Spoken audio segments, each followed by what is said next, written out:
रोटी दो, नहीं तो मारूंगी। गांव काशीपुर अपनी सादगी और पुरानी कहानियों के लिए जाना जाता था।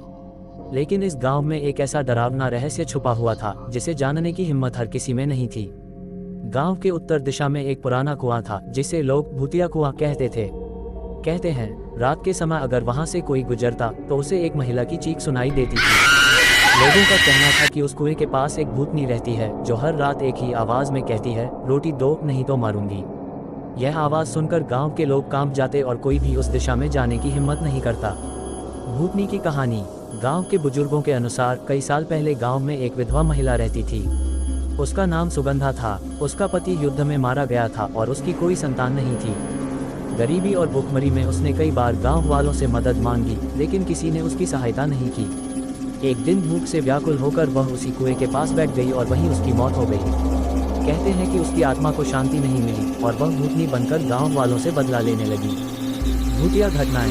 गांव में अक्सर सुनाई देता कि रात को कुएं के पास कोई चीख रहा है। कई लोगों ने बताया कि उन्होंने एक सफेद साड़ी पहने महिला को कुएं के पास रोते हुए देखा।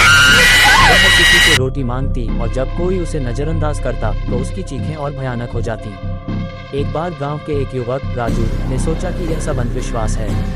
उसने अपने दोस्तों से शर्त लगाई कि वह आधी रात को उस कुएं के पास जाएगा।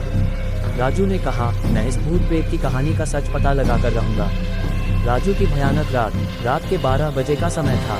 राजू ने अपने हाथ में एक मशाल ली और कुएं की ओर चल पड़ा। उसके कदमों की आवाज सुनसान रात में गूंज रही थी। जैसे ही वह कुएं के पास पहुंचा, उसे अचानक ठंडी हवा का झोंका महसूस हुआ। तभी एक धीमी आवाज आई, रोटी दो, रोटी दो। राजू ने मशाल से चारों ओर देखा, लेकिन उसे कुछ नहीं दिखाई दिया। अचानक उसके सामने सफेद साड़ी में एक महिला प्रकट हुई। उसकी आंखें जल रही थी और उसके बाल बिखरे हुए थे।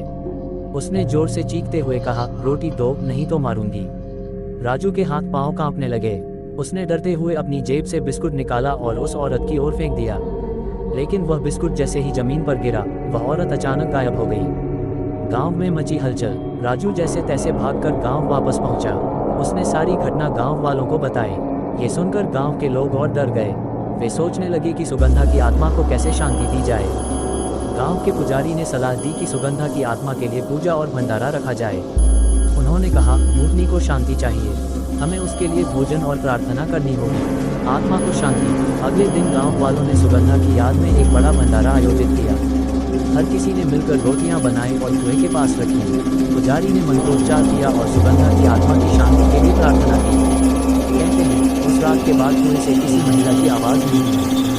गांव के लोग राहत की सांस लेने लगे। नया सबक। इस घटना के बाद गांव वालों ने ये सीखा कि किसी